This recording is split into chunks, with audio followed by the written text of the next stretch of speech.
Integração de Sistemas na USP. Ele foi fundado em 1974. Esse ano nós estamos comemorando 36 anos de existência. Nós somos um grupo relativamente grande, nós temos a nossa atuação vai desde a microeletrônica até a área de segurança e sistemas imersivos. Bem, eu particularmente sou professor titular da cadeira de eletrônica interativa. E para nós, eletrônica interativa é toda eletrônica que se relaciona com o ser humano de forma perceptual. No começo da informática, a interface entre o ser humano e o computador não era nem com teclado, era com o cartão perfurado. E a gente sabe que a cada dia que passa, a relação perceptual entre o ser humano e o computador é cada vez mais intensa. Atualmente, essa relação é feita pelo teclado, pelo sistema visual, mas existem várias perspectivas de interação humano-máquina que estão despontando na última década. Uma das que mais nos interessa é o que a gente chama da BCI, Brain Computer Interface. De qualquer forma, a ênfase no nosso grupo na tecnologia de imagem é muito forte. Mas nós estamos muito familiarizados à concepção e na pesquisa e no desenvolvimento de sistemas interativos, em que você tem o ser humano no loop desses sistemas. Especificamente, a realidade virtual é uma área muito promissora desses sistemas interativos. Basicamente, a realidade virtual, ela considera as tecnologias de imagem em que você tem um conceito da imersão, ou seja, de você se sentir presente no meio de um ambiente amparado e simulado pelo computador. Esses ambientes de realidade virtual eles são altamente intensivos do ponto de vista computacional. Especificamente o nosso grupo, ele trabalha muito com o que nós chamamos de sistemas de multiprojeção imersivos. Nós trabalhamos há quase 15 anos desenvolvendo sistemas de realidade virtual com muitos projetores. Essa quantidade de muitos projetores pode ser tão grande quanto se queira. E eu consegui recurso para montar uma tela com 100 projetores. Especificamente, a realidade virtual considera o que nós chamamos os 3 Is. Os Is da interação, o I da imersão e o I da imaginação, ou do inglês, nós chamamos do believability, ou seja, a capacidade do usuário acreditar que aquele ambiente é real.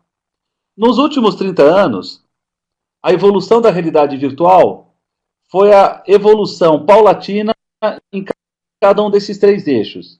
O eixo da interação, da imersão e da imaginação. É importante a gente fazer um parênteses que eu trabalhei muito tempo na especificação do atual modelo de TV digital no Brasil. E se vocês perceberem, o atual padrão de TV digital, ele considera esses 3 Is.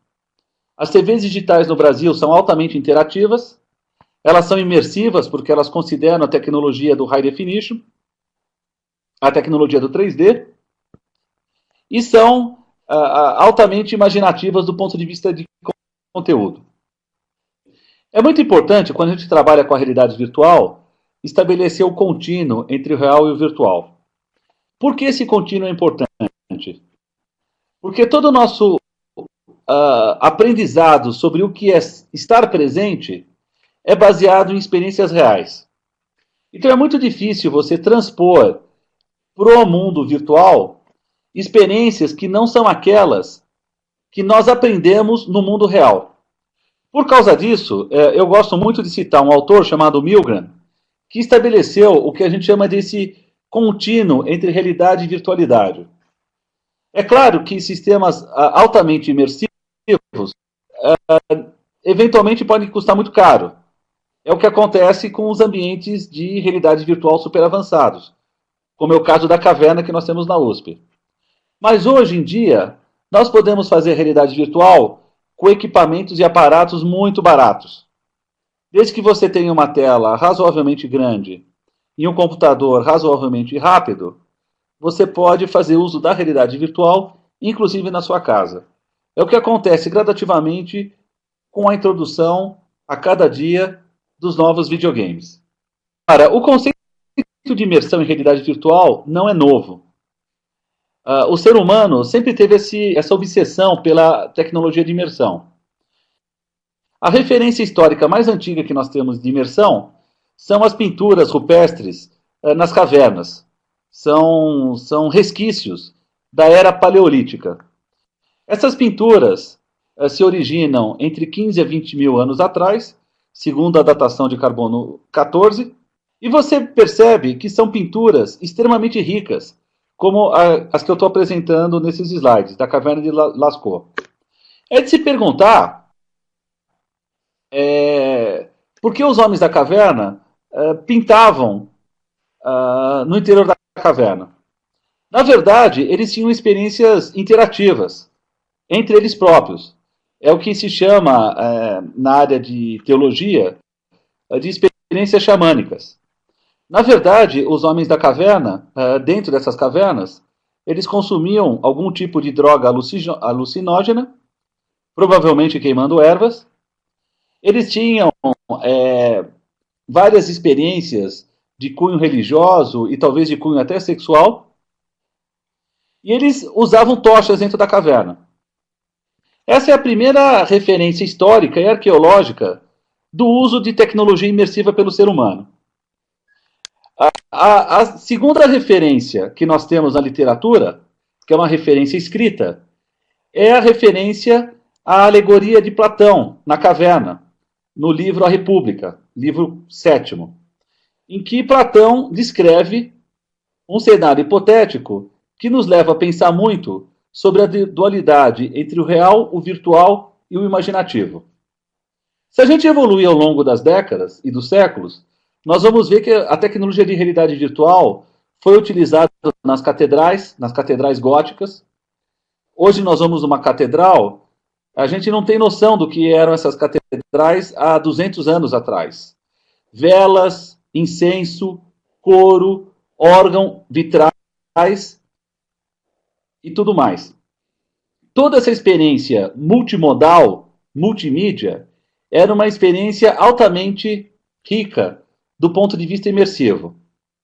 A humanidade evoluiu e com o surgimento da eletrônica, é óbvio que o ser humano começou a ser instigado na tentativa de criar sistemas de realidade virtual imersivos. Aqui eu estou mostrando fotos raras de um professor chamado Ivan Sutherland, que provavelmente é o inventor da computação gráfica moderna. O Ivan Sutherland, do MIT, na década de 60, e um inventor chamado Morton Heilig foram os primeiros inventores de sistemas totalmente imersivos de realidade virtual. Se vocês olharem do lado direito, vocês vão ver, provavelmente, o primeiro sistema de realidade virtual desenvolvido no mundo, em 1967. O professor Henry Fuchs foi aluno de doutorado do Ivan Sutherland. E o Henry, na década de 70, reinventou o conceito de HMD proposto originalmente pelo orientador dele, que é o Ivan Sutherland. Bem, a gente acompanha a computação gráfica há quase 30 anos e a gente viu uma evolução incrível da computação gráfica nas décadas de 70 e 80. Do desenho auxiliado para o computador, nós fomos literalmente puxados para a área de realidade virtual, em que você hoje é capaz de simular fenômenos, objetos, com um grau de realismo em que praticamente você é incapaz de distinguir o real do virtual. Isso levou, na década de 90, à construção do que a gente chama da primeira caverna digital do mundo. Esse projeto foi feito pelo professor Tom Defante e pela Carolina Cruzneira, em 1991. A caverna nada mais é do que uma sala com múltiplos projetores, criando uma sensação de total imersão. É muito importante entender que, no caso da caverna, o usuário que está dentro dela acaba não tendo a percepção da fronteira das telas. Elas acabam sendo imperceptíveis para o usuário. Ou seja, o usuário ele literalmente se sente num mundo totalmente simulado pelo computador. Existem ainda poucas cavernas no mundo, mas elas são o estado da arte em termos de pesquisa de ponta no assunto. Muitos problemas de computação gráfica e realidade virtual foram minimamente resolvidos em telas planas, e ainda não de forma espacial. Atuar na pesquisa nessa área é uma dificuldade por si só hoje, porque ela se especializou muito.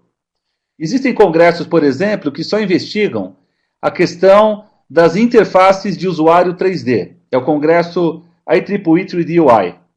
Outros congressos, como o SIGGRAPH, pensam só a questão da geração de imagens ultra-realísticas. E outros congressos, como o Human Computer Interface, o IHC, resolve só questões de interação homem-máquina. Agora, a caverna foi originalmente proposta em 1993, há praticamente 20 anos atrás. E a gente sabe que a eletrônica evoluiu muito nos últimos 20 anos. Hoje, nós somos capazes de desenvolver transistores, como esse que eu estou apontando no meu cursor aqui, cuja dimensão do transistor é a dimensão do vírus da gripe. E nós estamos entrando em novas tecnologias de microeletrônica em que o transistor ele vai ser praticamente do tamanho de um gene. Isso vai trazer, no final, sistemas eletrônicos extremamente complexos, inclusive os sistemas de geração de imagem, como o caso dos projetores, que usam esse chip que eu estou apontando para vocês, que é composto por milhões de microespelhinhos. Essa tecnologia nós chamamos de tecnologia MEMS, Microelectrical Mechanical Systems. Na caverna, nós usamos muito essa tecnologia como tecnologia para a geração de imagem dos sistemas de realidade virtual. E um dos focos do meu grupo é você conseguir programar esses microespelhos para gerar imagens altamente realísticas. O que acaba acontecendo também é que os computadores estão ficando cada vez mais rápidos. Todo mundo escutou falar da lei de Moore, mas eu gosto especificamente de mostrar esse gráfico que é a lei de Moore para placas gráficas. Você pode ver que as placas gráficas evoluem com quase o dobro da velocidade dos computadores. Por quê? Uma das hipóteses do meu grupo é que as placas gráficas evoluem mais rápido porque o grau de interação entre elas e o ser humano é muito mais intenso. Leia-se, por exemplo, videogames. Toda essa disponibilidade de tecnologia tem permitido a gente construir sistemas altamente compactos e altamente complexos do ponto de vista de desempenho computacional. Não só os sistemas de computação, mas os sistemas de exibição de imagem, como é o caso dos sistemas de óculos montados sobre a cabeça, ou HMD. Aliás, o professor Henry foi um dos primeiros cientistas do mundo a fazer simulação de procedimentos cirúrgicos ainda na década de 70. E ele particularmente fazia procedimentos cirúrgicos interessantes, porque eram procedimentos cirúrgicos assistidos por tecnologia de ultrassom. Existem vários tipos de aparato de realidade virtual que podem ser concebidos hoje. Cabe à imaginação humana imaginar todas as possibilidades. Nós temos aqui domos semisféricos, sistemas multipainel, sistemas multitouch. Temos até uma cama de dentista aqui com ambiente de realidade virtual montado sobre ela. As aplicações de realidade virtual, na essência, elas caem em três grandes áreas. A área de interpretação de fenômenos, a área de aprendizagem e a área de decisão. Nós podemos usar a realidade virtual na simulação de missão crítica, é o caso da simulação de aviões, simuladores de treinamento. O nosso grupo tem desenvolvido simuladores para Furnas, Eletropaulo e outros. Eu vou falar um pouco de visualização e perceptualização para vocês entenderem como o ser humano é um ser altamente complexo do ponto de vista de percepção e sensoriamento do meio ambiente. Essa é uma figura muito simplificada da estrutura do olho humano. Nós temos uma capacidade de perceber imagens em altíssima faixa de frequência, dos 350 nanômetros aos 750. Nós temos uma média de 150 milhões de bastonetes por olho.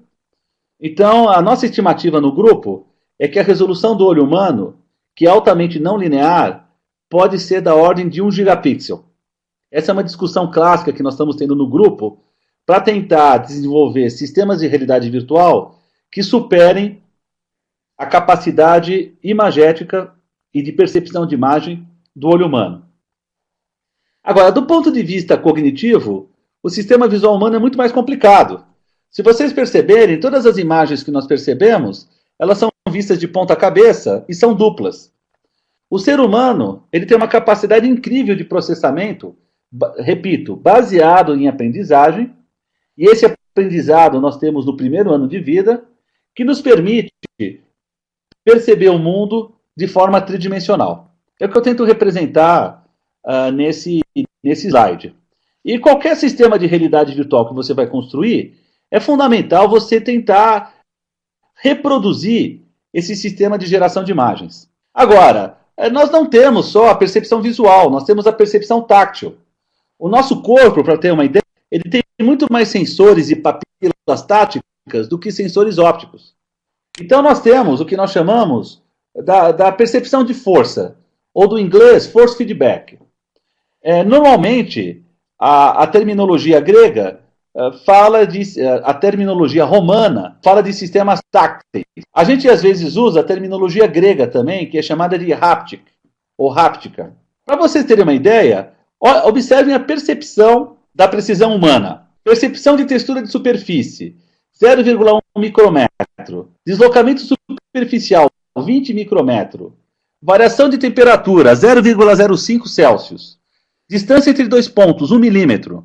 Reprodução de posição, 2 milímetros. Pressão, 0,003 newton por centímetro quadrado. 0,003 newton por centímetro quadrado, pessoal, é a brisa. É aquele leve vento que você percebe quando caminha. Ora, por que eu estou colocando esses parâmetros numa apresentação de realidade virtual? O objetivo dessa palestra é falar sobre realidade virtual na medicina. Desenvolver um sistema para simular um bisturi. Qual que é o desafio? Qual que é a precisão que esse bisturi tem que ter? Quais são os anos de aprendizado que um cirurgião tem para poder fazer uma cirurgia perfeita no estado da arte e da tecnologia? Vocês vão ter que lidar com uma parametrização mecânica neste grau de precisão. E nós não vamos usar sistemas de realidade virtual apenas para representação visual, mas também para representação táctil, ou, como eu falei para vocês, háptica. Vamos falar de algumas tecnologias complementares. Uma das tecnologias complementares para você poder trabalhar com realidade virtual na medicina é o processamento do que a gente chama dos espaços voxels. São normalmente aqueles dados oriundos de tomografia computadorizada. Uma das tecnologias complementares para você poder trabalhar com realidade virtual na medicina é o processamento do que a gente chama dos espaços voxels. São normalmente aqueles dados oriundos de tomografia computadorizada. Eu gosto de mostrar esse exemplo aqui porque fui eu que desenvolvi. Na década de 90, eu estava muito preocupado em desenvolver sistemas de realidade virtual em que a gente pudesse usar as imagens de tomografia. Então eu desenvolvi esse software para fazer a reconstrução tridimensional das fatias do exame de tomografia computadorizada numa imagem tridimensional. No final da década de 90, foi ter acesso a um corpo virtual. Então, 3 anos depois que acabei o doutorado, eu comecei a trabalhar na visualização do Visible Human, que é esse cadáver que foi fatiado em 2.500 fatias. Seria um corpo ideal para fazer experimentos com cirurgia, evitando os problemas éticos de lidar com corpos reais. Esses trabalhos eu publiquei e desenvolvi no final da década de 90, já faz quase 12 anos. Um dos trabalhos que eu me deparei quando eu entrei nessa área de simulação cirúrgica é esse caso aqui da Jéssica e da Vanessa. Se vocês observarem essa tomografia, é um caso de 2 irmãs siamesas.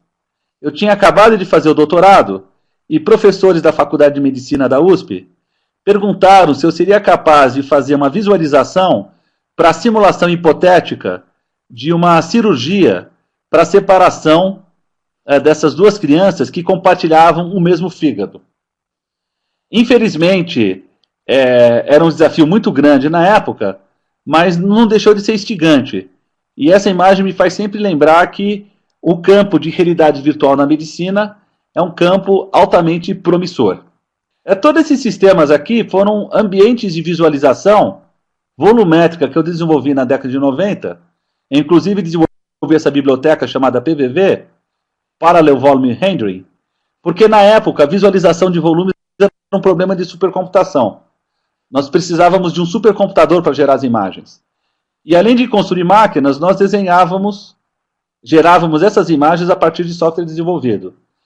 Essa é uma ferramenta que eu desenvolvi para visualização de tórax, e essa é uma ferramenta que eu desenvolvi para visualização de crianças que sofriam cirurgia de colostomia.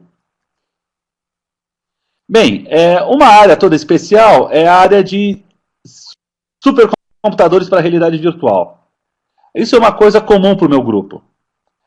Nós temos que desenvolver computadores dedicados dos mais diversos tipos. Eu desenvolvi no passado computadores monolíticos, como esse hipercubo, que são cubos dentro de cubos. A máquina está construída aqui, eu fiz todo o hardware na época. Essa é uma outra máquina que eu trabalhei, chamava Meiko. Ela tinha 10 workstations Spark. E aqui eu mostro a tomografia sendo processada, e cada cor aqui é um processador diferente. Existem várias formas de você distribuir a computação pela máquina. De forma sequencial, de forma particionada, de forma aleatória. Na década de 90, já em 2003, nós começamos a fazer clusters gráficos. E esses são alguns dos clusters que nós desenvolvemos na USP. Eu desenvolvi uma verdadeira família de clusters. No total, agora são 6 máquinas. E a próxima ela vai ser esférica. Essas máquinas já são muito antigas. Nós estamos hoje virtualizando essas máquinas na nuvem. Hoje você compra uma CPU Intel de última geração. Essa máquina aqui, que tinha 64 processadores, distribuído em 8 nós, cabe no única CPU Intel operando aí em 5 GHz. Esse é um exemplo. Na época, nós estávamos interessados em trabalhar com a arquitetura multicore, né? Esse é o wafer que a Intel nos mostrou, desses multicores que hoje a gente compra a preço de banana, né? Por menos de R$ 1.500 você compra uma máquina aí com 8 cores. Na década de 2010 ainda, na década passada, a gente imaginava o que seria esse chip, integrando, por exemplo, 8 CPUs, 64 CPUs, 1 GB de cache e 2 TB de RAM, né? Aqui está uma foto de um chip que eu propus na época. Vamos falar um pouco dos sistemas imersivos. Para a gente construir um sistema de realidade virtual, nós precisamos dos seguintes componentes. Um óculos para gerar a imagem imersiva, um conjunto de projetores, computadores e rastreador. Para a gente ter imagem 3D, não tem jeito ainda. A forma mais barata e efetiva é a gente usar óculos. Aqui eu mostro 2 tipos de óculos, os óculos ativos e os óculos passivos. Existem várias formas de você criar um ambiente de simulação. Para a área médica, dependendo da cirurgia, você pode criar uma bancada de projetores, você pode construir uma mesa de projetores. Eu pensei no passado, mas eu não acabei desenvolvendo, um sistema de realidade virtual que seria uma mesa de cirurgia. Eu lembro, Sabatini, você propondo isso na década de 90, com bonecos. O nosso interesse era fazer isso com realidade virtual, em que o corpo saltava da imagem. Você pode fazer o que a gente chama de muro de projetores.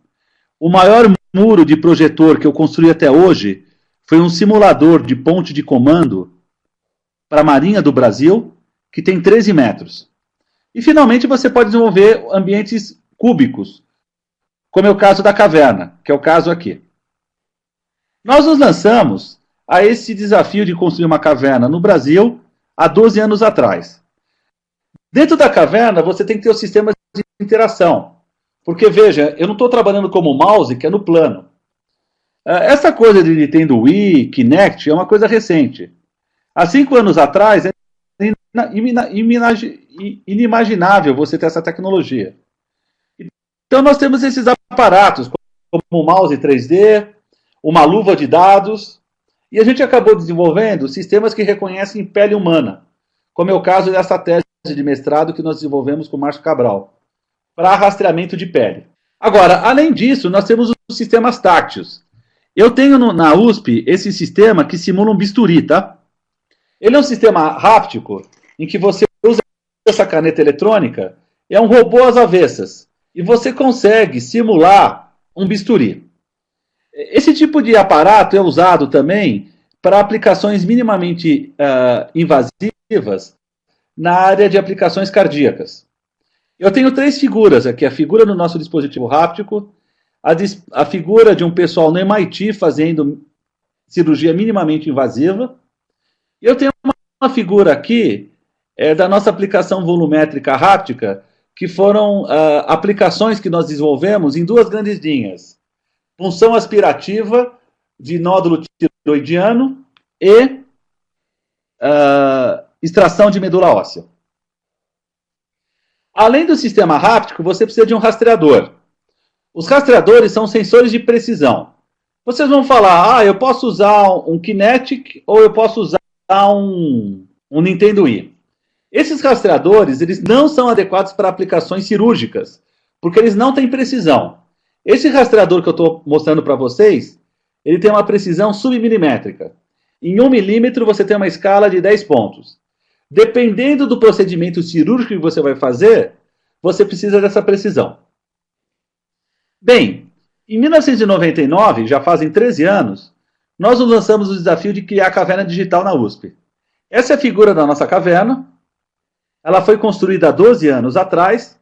E nesse instante nós estamos interessados em construir um sistema que tenha a definição do olho humano. Na época, nós tínhamos um projetor por tela. O meu objetivo hoje, pessoal, é ter 100 projetores por tela. Eu vou gastar menos de R$30 mil para colocar 100 projetores aqui. Esse é o diagrama da caverna, os vários computadores que nós desenvolvemos. É muito importante dizer que nós desenvolvemos tudo do zero, a tecnologia é 100% brasileira. Eu vou falar de algumas aplicações que nós desenvolvemos nos últimos 10 anos. A primeira aplicação, é óbvio, era a aplicação cirúrgica. Então vocês conhecem os dados do Visible Human. Esse foi o software de visualização volumétrica que eu desenvolvi no meu doutorado. E aqui nós temos um ex-aluno de doutorado meu, que é o Celso Kurashima. Ele é professor da Universidade Federal do ABC. O Celso, na época, como nós não tínhamos o dispositivo háptico, nós desenvolvemos uma ferramenta de reconhecimento de gestos. Então, com gestos, o Celso vai fazendo cortes e seções no espaço volumétrico. E nesse último slide aqui, vocês veem a minha aluna, que agora é professora do Mackenzie, a Ilana, operando o nosso cluster, e o Celso dentro da caverna, navegando com óculos 3D no corpo do Visible Human. Foi fantástico isso na época, e eu me diverti muito desenvolvendo esse projeto. Um outro projeto interessante que nós desenvolvemos é uma ferramenta para visualização molecular para interação e aprendizado em eletrofisiologia. Esse trabalho foi muito legal porque essas imagens estão sendo visualizadas por um browser. Ou seja, nós temos um navegador tipo browser. E vocês devem ter escutado falar da Web 3D. Se algum de vocês tiver interesse em fazer pesquisa nessa área, o nosso grupo está trabalhando nas especificações da Web 3D. Bem, existe toda essa malha fechada em que o procedimento cirúrgico está relacionado diretamente com a preocupação dos pacientes, menor incisão possível, e aí nós resolvemos desenvolver um projeto na área de extração, punção aspirativa para nódulos da glândula tiroide. Aqui nós temos exemplos de colaboradores nossos, o Dr. André Nebel de Mello, que é médico oncopediatra, testando o nosso primeiro simulador de transplante de medula óssea. Esse simulador resultou no doutorado da Liliane Machado, em 2003. Em 2006, nós desenvolvemos uma ferramenta para delimitação de massa tumoral de neuroblastoma, também visando cirurgia minimamente invasiva. Esses são alguns dos trabalhos que estão relacionados na literatura, como o trabalho de Agus e o trabalho de outros brasileiros, liderados por Luciano, que trabalharam num simulador de ventriculostomia. São referências de outros grupos trabalhando nessa área no Brasil. Um grupo que eu gosto muito é o grupo do Ra, na Coreia, que trabalha também com simuladores 3D de medula óssea. No caso aí, 3 anos depois da gente. Bem, esse é um diagrama típico de um ambiente de realidade virtual para simulação cirúrgica minimamente invasivo. Vocês têm que fazer a escolha do dispositivo de entrada, nós temos que fazer a modelagem dos dados e dos procedimentos, fazer a modelagem do retorno visual, e tudo gira em torno da renderização háptica.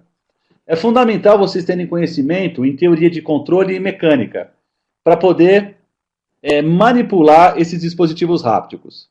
Aqui nós temos a composição dos modelos 3D, das fatias do corpo e das imagens tomográficas. E desse lado aqui nós temos o loop. O dispositivo háptico ele é um loop infinito, que normalmente funciona a uma taxa de 1 kHz. Outro problema fundamental é fazer toda a modelagem de forças, usando o modelo massa-mola. O modelo mecânico clássico é a lei de Hooke. Agora, na hora que a gente pega todas as forças envolvidas, você tem que fazer uma modelagem relativamente complexa, que não é o objetivo do nossa palestra aqui. Um dos autores que melhor explicou esse procedimento é o Ra, nesse texto de coleta de medula óssea. Esse trabalho ele foi sendo aprimorado com outros autores, como Gerovitch e Okamura em 2004. Agora, o nosso interesse foi fazer um simulador de biópsia de nódulos de glândula de tireoide. Apesar de ser um procedimento relativamente simples, a anatomia da tireoide é extremamente complicada. Existem várias doenças associadas à tireoide e vários tipos de tumores. O nosso interesse era fazer cirurgia minimamente invasiva, mirando a biópsia de massa tumoral. O dispositivo para fazer a biópsia é essa agulha. É o que a gente chama de agulha para punção aspirativa. Nós tivemos que desenvolver um aparato de realidade virtual para simular essa agulha. Existem todas as justificativas para o estudo da glândula tireoide, mas nós fizemos esse projeto em parceria com o Hospital das Clínicas da Faculdade de Medicina da USP. Nós tivemos que fazer toda a pesquisa em campo, ou seja, frequentar várias sessões de cirurgia por nódulo de tireoide.